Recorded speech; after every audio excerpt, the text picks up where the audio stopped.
Hi, this is Coach Colette, host of the Start Within podcast, and welcome to this Coach Chat episode.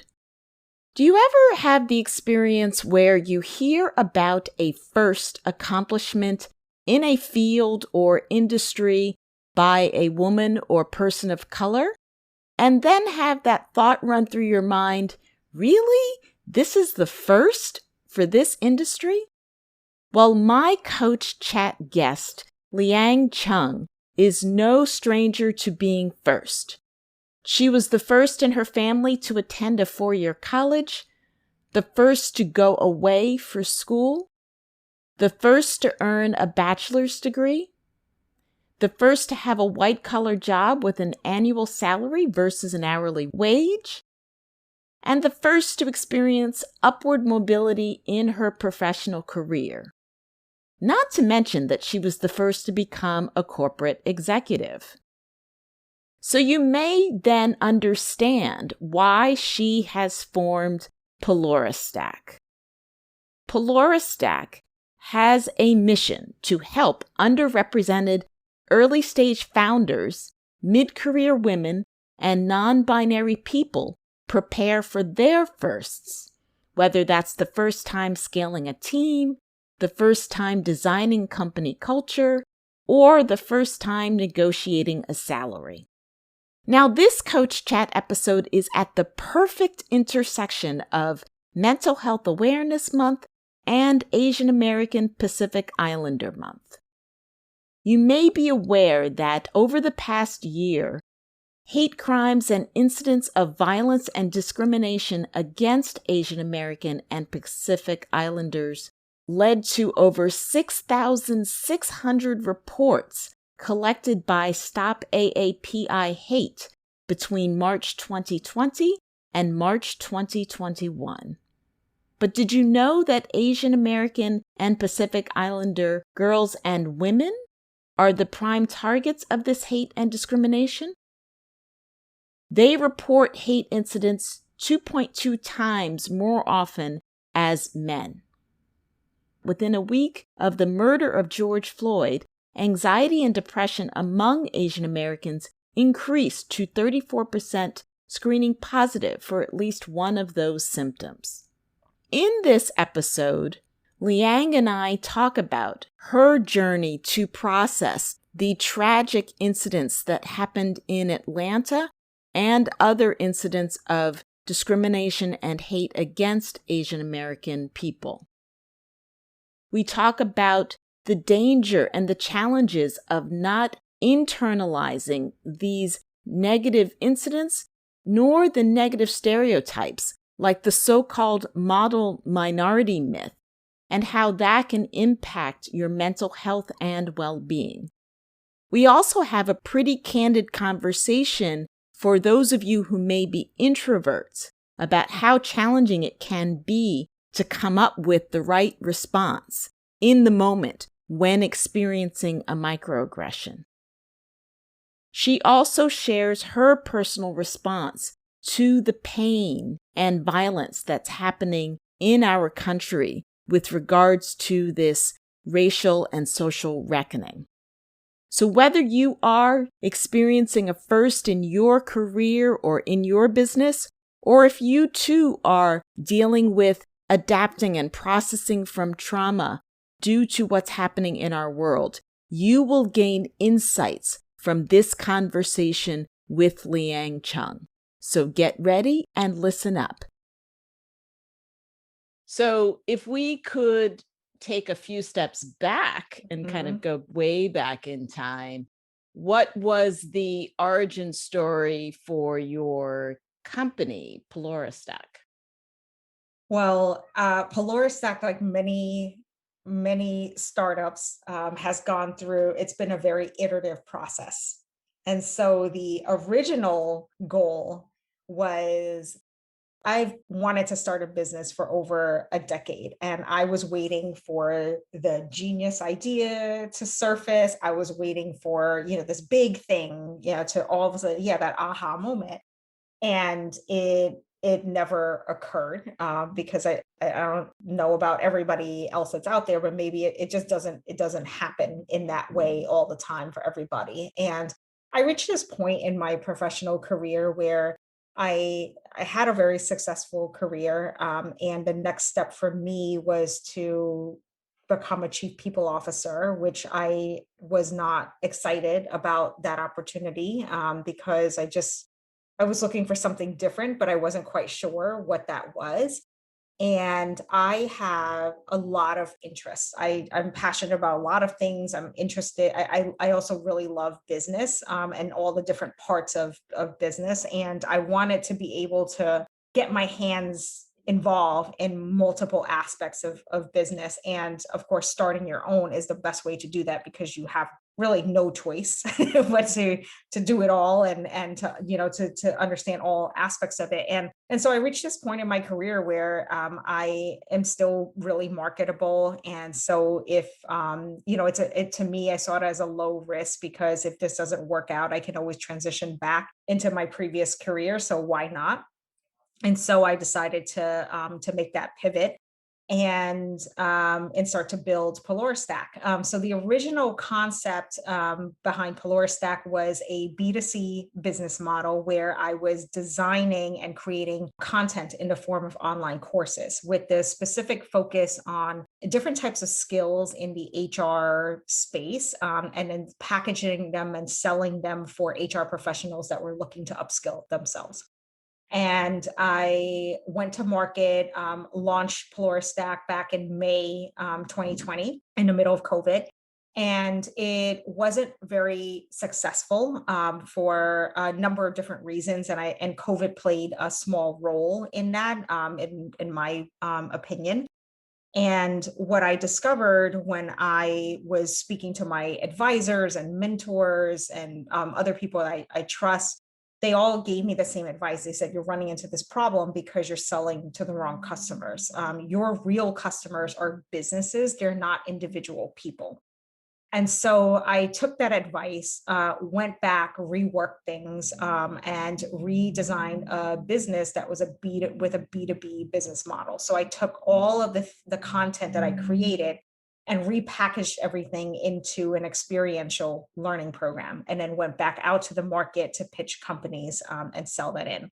And that was far much like it was an easier pitch. It was it was much easier to sell that in than it was originally to sell, to the individual customers. So they were spot on in terms of the advice that they shared with me. And it's gone through, different evolutions. So while I was doing that, there's been these two other aspects of my business today, that kind of developed organically. So there, one aspect is working with underrepresented early stage founders, who are looking to scale their team and have reached a point where they realize, oh, now's the time for us to start investing in an infrastructure to make this happen, to set things up in the right way. And then, I also started doing a ton of speaking engagements and partnerships that gave me visibility to a really large audience of women, and a large audience of women in tech.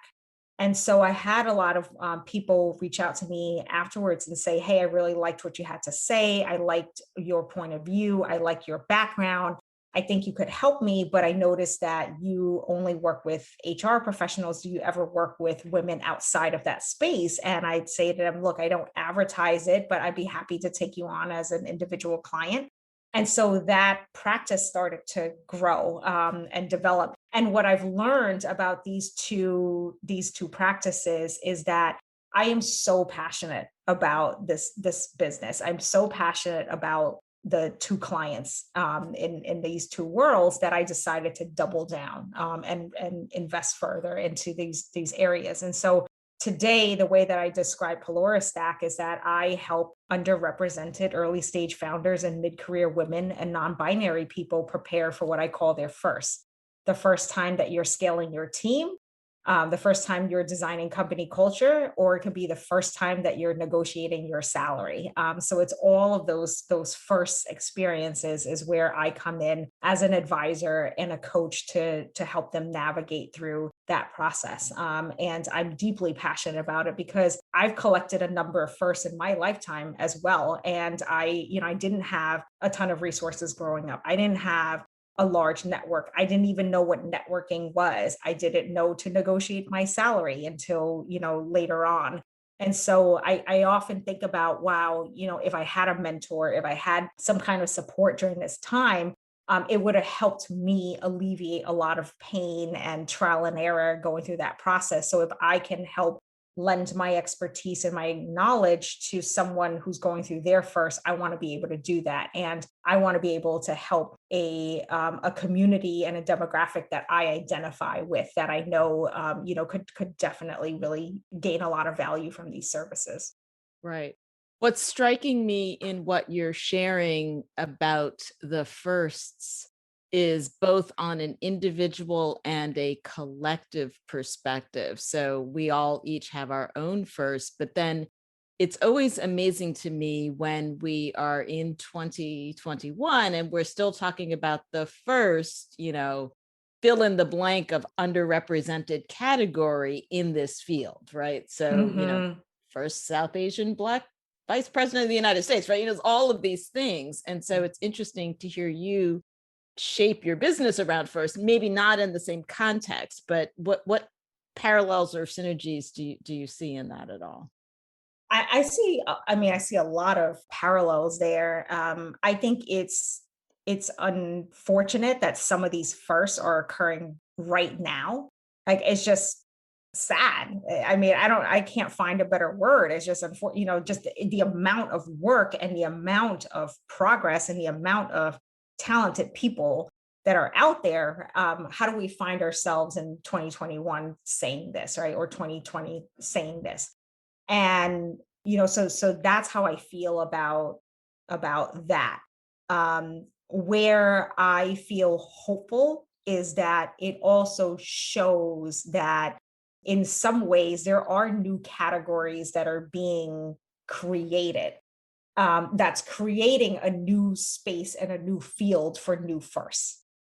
And that's what's really cool. And so I always think like my parents they have this mentality of, you can either look at things from a negative point of view and think about limitations, or you can look at things from a hopeful point of view and think about all the opportunities that are in front of you and what you are able to do. And so I'm choosing to look at things in that way, in the positive way of, okay, so we're in this, it doesn't feel great, and I am disappointed with the progress, the slow snail-like progress that we're making in some ways.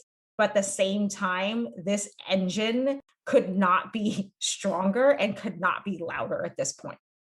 Right. No, I agree with you. It's true that our perspective, right, is what shapes our outlook. And I think I'm always like excited, but then right, there's that sense of like, really in the background when you're like, she's the first, whatever it is, and you're like, still, right? That it Yeah. still comes up in my mind. And I'm thinking about what we have talked about in the past around what is this perspective of Asian American, whether it's women and men in the workplace. Can you share more about what your journey in the workplace? I mean, you've got such a rich history in human resources, yet I'm wondering, right, what was your journey navigating that career path? It so I found myself in, I think this is where luck kind of played a role of me finding myself in the professional track, or the first company that I ended up landing, because very, very different from a lot of common stereotypes that Asian Americans happen to be identified with in terms of like the model minority. I grew up in, my family is originally from Cambodia. We came to the US as refugees because we were escaping genocide that was happening in our country. I was born in a refugee camp in Thailand, and then we all came to the US after I turned one. And we were on welfare. We were, donated clothes from the Christian church that sponsored us. And we had to build a life in a foreign land without, any resources. And so I didn't grow up in an environment where I had access to all of these, a lot of things. I didn't even have access to education. I went to school without knowing any English, and was in ESL classes until the third grade, English as a second language. So there were a lot of things that were barriers in that development process, and then also that process towards making economic progress as a community and as a family. And so, going to school was a thing that I had to do because it was the right thing to do. But it wasn't that my parents had aspirations for me to say, hey, we need you to get all A's and we need you to go attend an Ivy League school and then you're going to become a doctor. I mean, that wasn't a thing for my family. It was go to school because that's what you need to do. That's the right thing to do. And then go to community college, get your associate's degree, and then get a good job with good benefits, go work for the government. That was, that was just, what, because, and it's not to no fault of their own. It was just, that was, their exposure. And for them, that was progress. Because if you think about where we started and what our journey looked like, that demonstrated progress for them. And so I ended up finding my way through getting a bachelor's degree, going away to school, and then I found myself going to work for Macy's at that time in their corporate office. And I ended up building a really great corporate career in human resources. So I find that it was kind of lucky because no one, wasn't like I had guidance, and I just kind of like found myself at the right place at the right time. So I'm really, really grateful for it. And so I talk about these things because when I entered the corporate world, I didn't feel like I had proper training or preparation for it. And so I didn't know the importance of building relationships with people, for example. I saw my role as you're paying me to execute a certain job, and I'm going to do that really well. And that's the extent of it. And so I didn't think about, the relationship with my manager, the relationship with my peers. It was just kind of like, it felt a little transactional in that way. And it took me finding my way into the HR profession and seeing the ins and outs of how things worked and how people interviewed and how people networked and people negotiating their salaries to then uncover this whole like norm and social structure that I wasn't privy to. And so I found that to be really fascinating and really exciting. And that's something that made me even more curious about it. And I think that's probably what kept me there.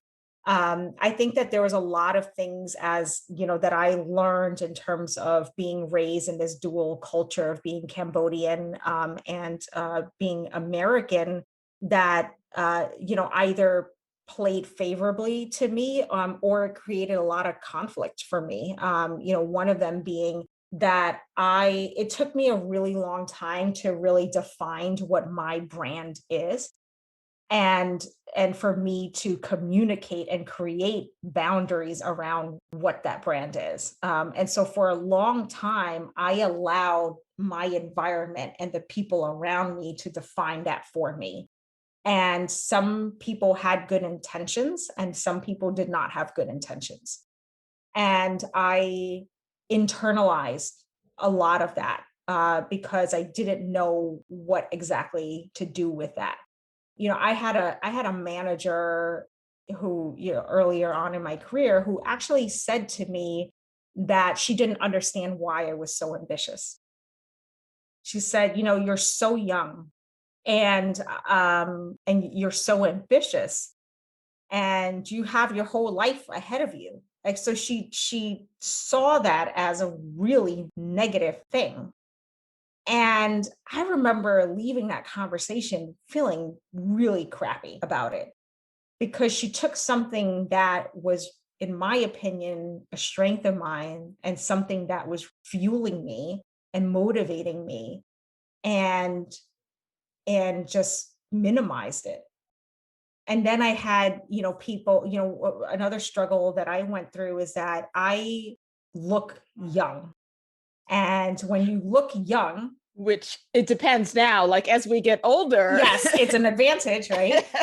But when you're 27 and you're demonstrating your leadership capabilities, and there's a bias that, an unconscious bias that occurs, or there are, microaggressions that occur, because of it, it doesn't really work favorably for you, because in that context, youth equals inexperience.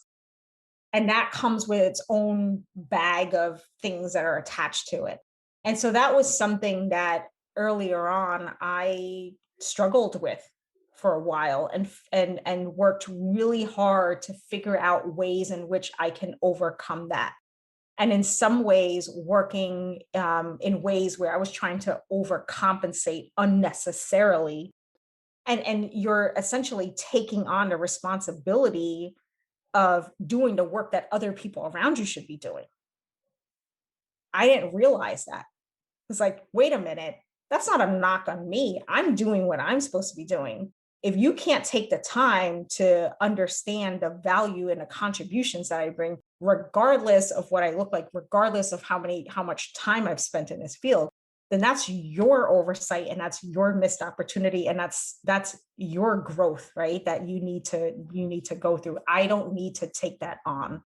And so it took me going through that personal growth process, and that trial and error to discover that. And so that's a reason why I talk about that branding piece, because then once I discovered that, that became embedded into the identity that I held on to, and the way in which I show up in the workplace, and the boundaries that I created for myself and created for the people around me. And that was important for, for how I, the way in which I navigated my professional career, and also the type of leadership model that I wanted to create, and build for myself.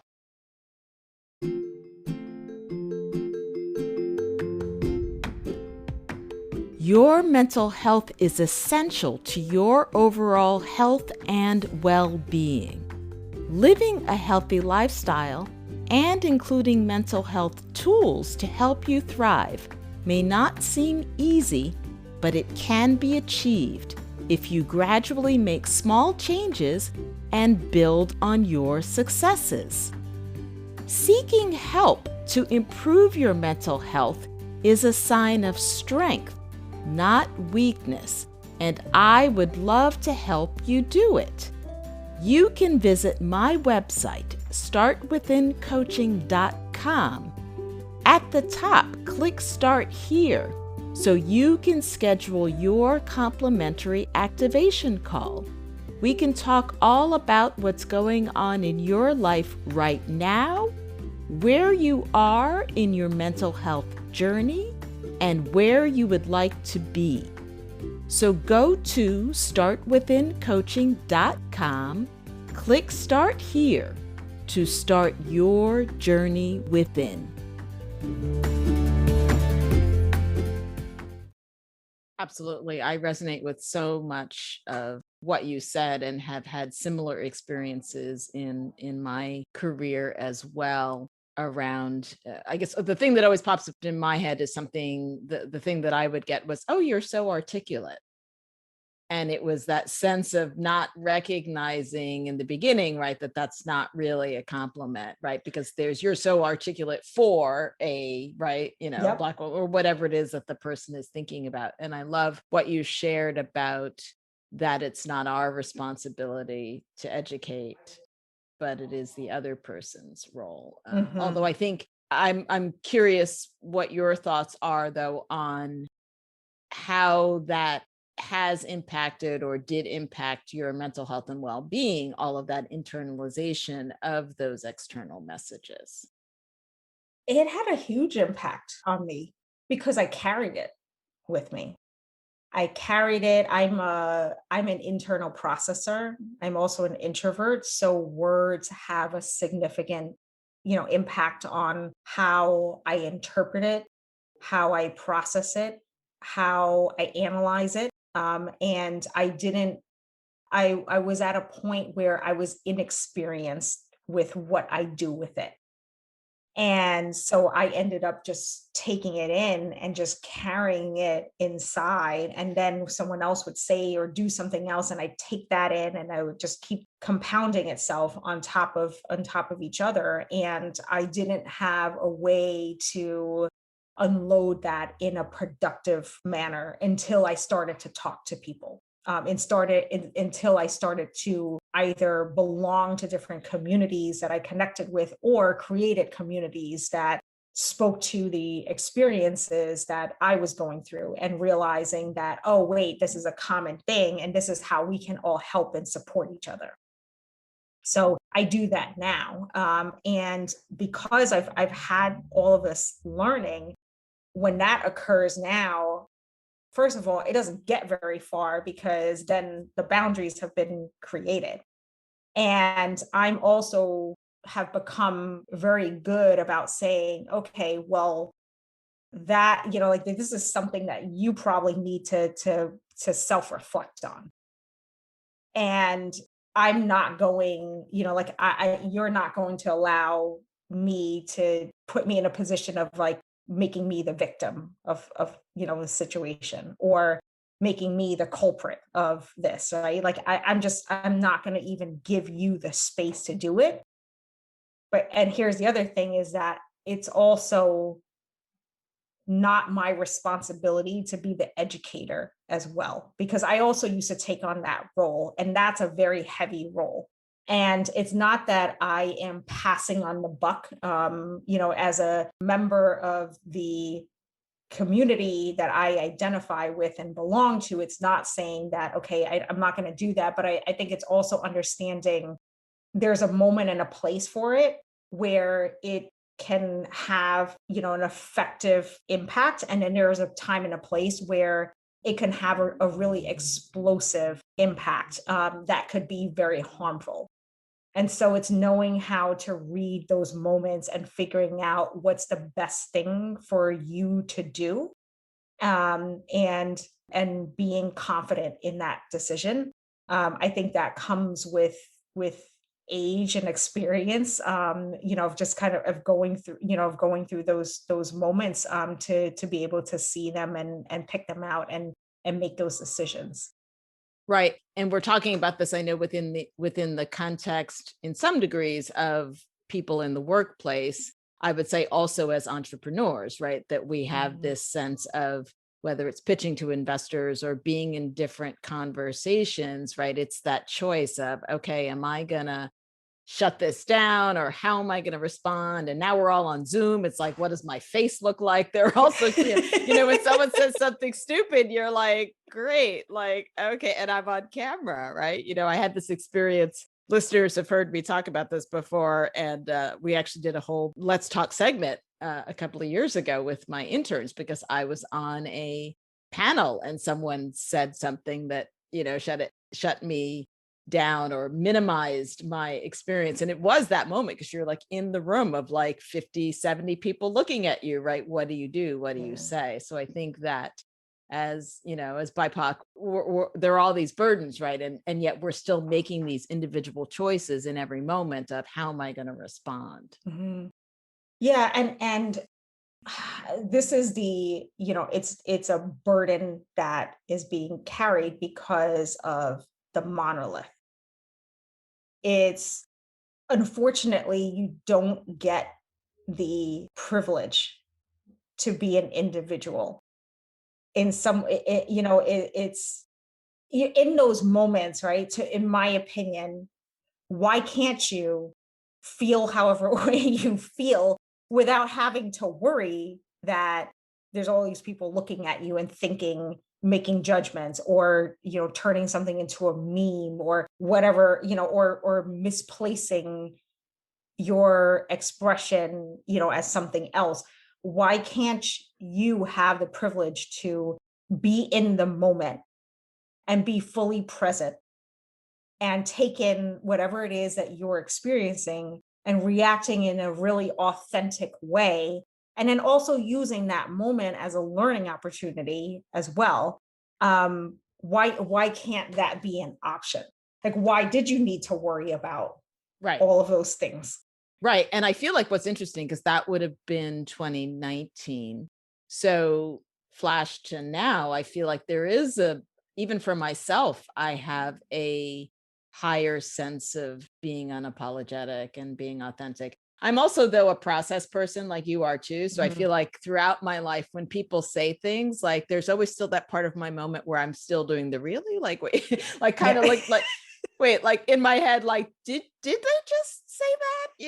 And so it's that moment where like sometimes it doesn't come out automatically, maybe it's my fight flight. Like I've realized, totally a little bit off topic, right? We have fight flight, but there's also freeze. And I've Yeah. realized that in those moments, sometimes I freeze either for processing or also freeze from the perspective of, right, what do I do? So I know that's a little mental healthy, but like that sense of how is it we all each respond, because you're saying it's not a monolith in terms of our culture, our races, our Mhm. identities. There's also not a monolith on how each of us as individuals respond to racialized trauma. Yeah, exactly. It's so I fully identify with you about the freeze because I too find myself in moments where something so appalling and absurd occurs that it's just a state of shock. First of all, I'm just shocked that I'm witnessing this right now, or I'm shocked that I am seeing this unfold. And then it's after that, it's processing that and thinking, okay, so how do I feel about this? Because there's a lot going on. It's tons of things that are going on. And the challenge with being this is going into other aspects of the topic of diversity, which I talk a lot about being an introvert, because so much of being an introvert is you do process internally, and when that happens, it's left up to interpretation of how people perceive that behavior, because you're not demonstrating it externally. You may not be communicating anything. And so some people are really uncomfortable with that and feel the need to interpret it in a certain way. And it's also balancing that out, because I don't want certain things to be misrepresented or misinterpreted in a way where it actually is not the truth and is not the authentic story. And I think that's also another tough thing to balance out as well. So important. I'm an INTJ, by the way. Oh, okay. I'm an ISTP. Got it. Got Yeah. it. That's so funny. And although when I took Myers-Briggs long time ago, my I and E were close. And at that time, though, I was surprised because as I learned more about the model, I was actually kind of surprised to learn that I was an I and not an E. And although over the years now, it has made a lot more sense to me, right? It's more about, right, how you process information and how you regenerate, right? Like that Mhm. sense of regenerating. It doesn't mean that we can't be in public and be around a lot of people. It's like, but how do you get that centering? How do you get that grounding back? At least for me, I find that that's what it's like. Oh, absolutely. I definitely recharge and regain my energy by being alone, reflecting, doing whatever it is, that I need to do to just be with my thoughts and my feelings.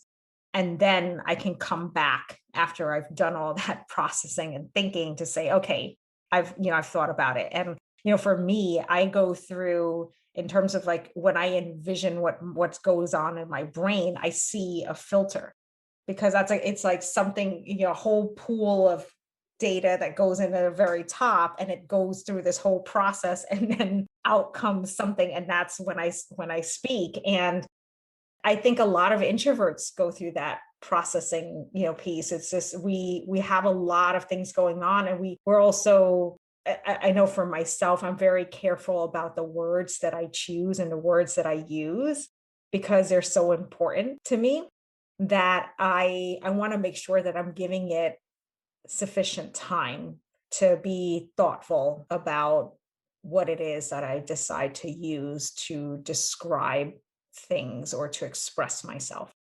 Right, right. So I can imagine if we were like sort of in a either a drama or a sitcom, we'd be like in the background and someone would have said something, we would have come back like, I got it. I've got the Yes. response. I can spill the tea now. I knew I couldn't do it in the moment, but It's terrible when it comes to making.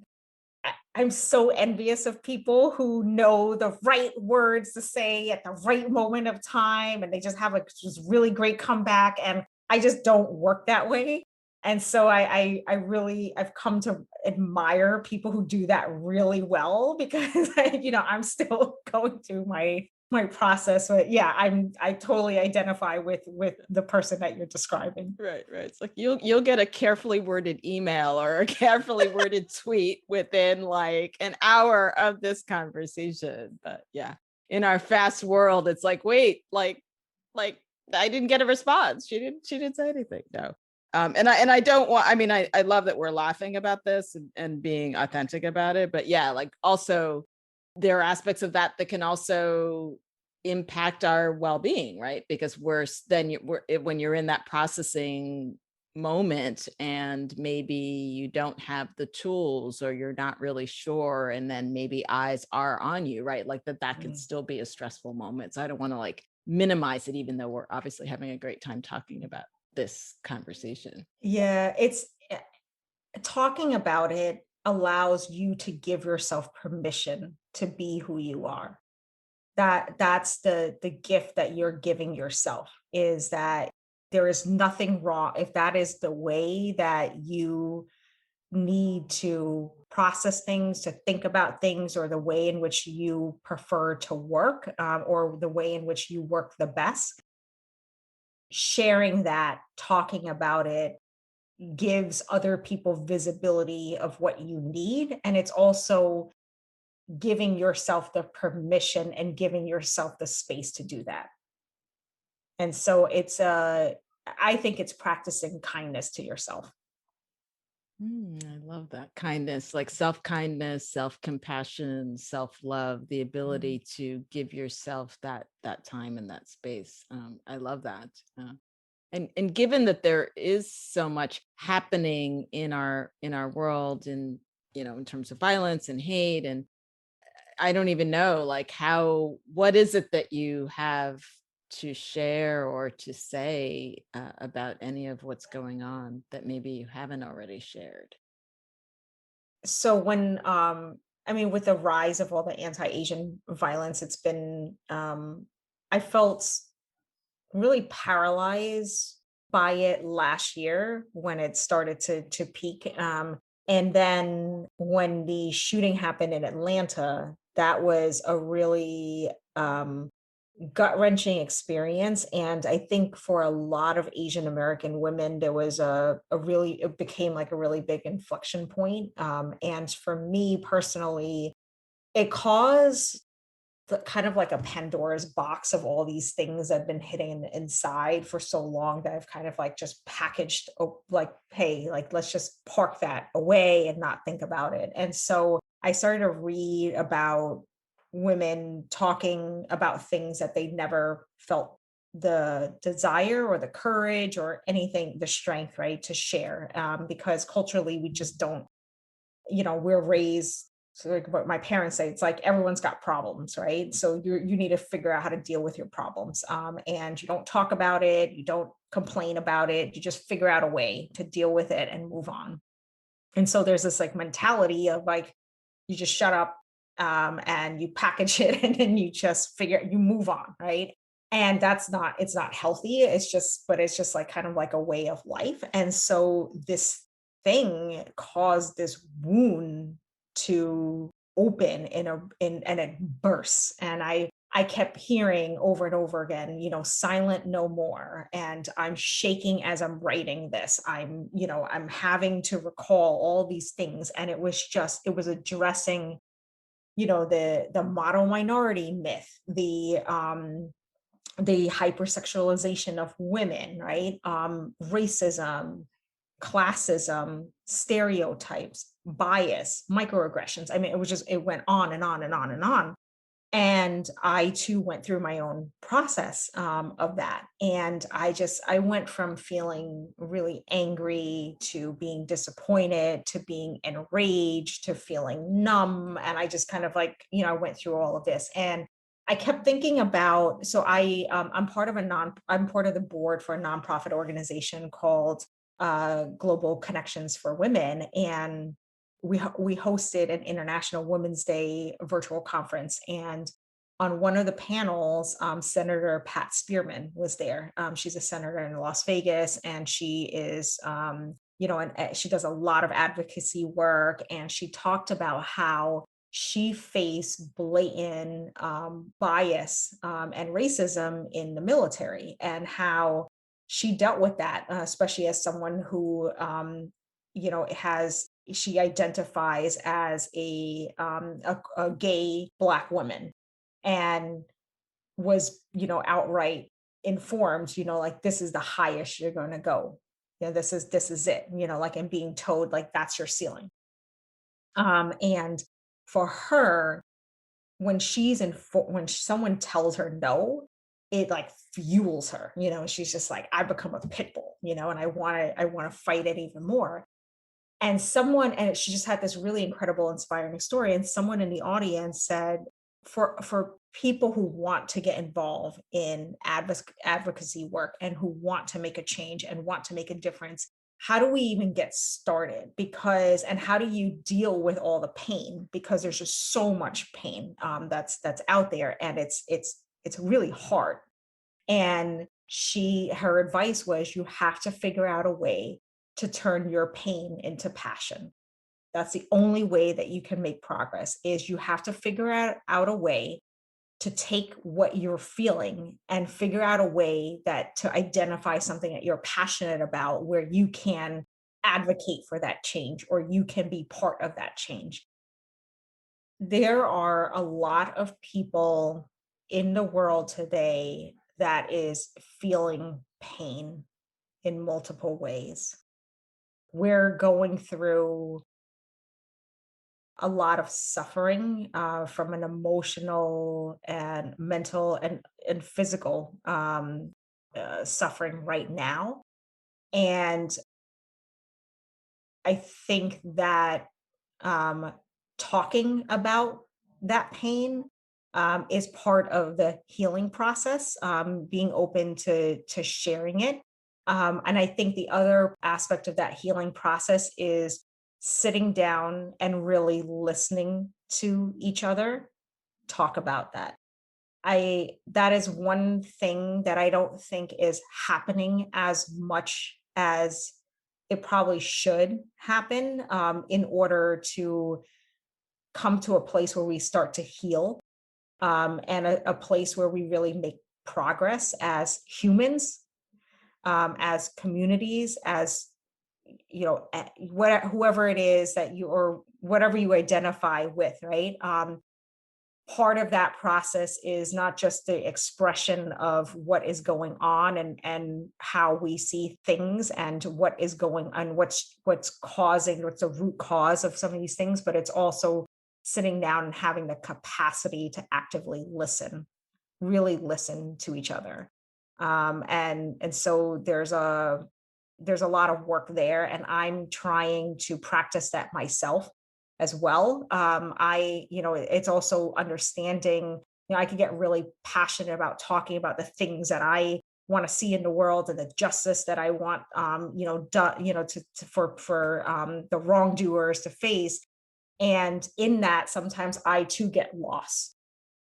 So that's something that I'm trying to challenge myself as part of my growth as well. Is, are you doing enough listening? That's profound, right? Because I think we can all get in that sense of our personal platforms or whatever it is, however we're expressing ourselves. And particularly if we're speaking with someone where there is, opposite or differing views, right? Are we both digging our heels in Mhm. and into our positions, or are we creating space and opportunity for dialogue and even opportunities to agree to disagree on certain aspects of things? Does that resonate at all? Yeah, it is very hard. I will say that, I found myself in moments where I just shut down because I couldn't. I you get so passionate about whatever it is, and you can't hear anything else, because there's so much there. And I don't enjoy it when I'm experiencing that with other people, so I'm sure they're not enjoying me in that moment. And so that is something, to me, I think that is part of what progress looks like, is that, exercising our capacity to truly listen to one another. And to your point, it's not about getting to a place where you agree on things, on everything, but it is getting to a place of being able to understand and to say, okay, let's agree to disagree. And Right. sometimes that is progress, depending on what the nature of it is. And so yeah, so that's something that I continue to work on, and as my own self development, and something that I continue to challenge myself, because I can always do a better job myself. Right, right. Yeah, and I think context is also important, right? The sense of what is it that we're talking about, right? Is it sort of, thinking back to your earlier examples, right? Of your manager saying you're ambitious and that's a bad thing. Well, if we agree to disagree on that, how does that impact my career path? So it's always that sense of Yeah, what's the context, or, how does that improve my or impact my financial, income earning abilities? There's so many things, right? It's like, is it an issue we're agreeing to disagree on, or is there what's the broader consequence or implications, I guess, of that as yeah. well? Well, in that case, it was all right. I'm gonna start updating my resume, because clearly this is not the right place for me. Right. So I just found another job at that Yeah. point. And that was the right choice. And yeah, so that, yes, you're right, there are going to be moments where it's really not going to work for you, and that it's about, okay, so how do I shift focus and then put my energy elsewhere where it will be productive for my well-being, or my career, or my future, whatever Absolutely. that may happen to be. Absolutely. Yes. One of the questions that I ask all of my guests to share and respond to is, what does start within mean to you? For me, it is about the self, and whatever kind of work that you are doing, whether it's work on improving a certain area of your life, it's about making a major change or shift in yourself. It's about obtaining something that you want from the world, or from the universe, or from a higher being. The work starts within, and it starts within yourself.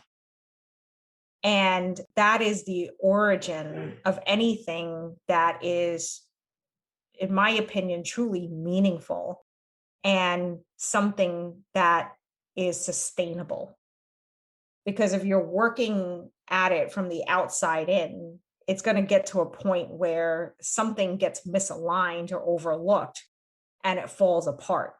But if you're starting from yourself and you're starting from within, it comes from a place of authenticity, and it comes from a place of your own values and beliefs, and whoever it is that, all the things that you really care about. And because you're starting from that place, it's going to help guide you in the right direction.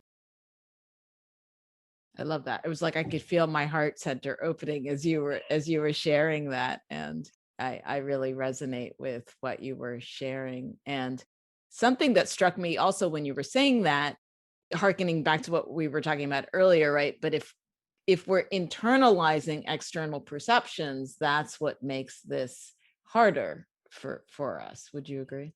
Oh, absolutely. Absolutely.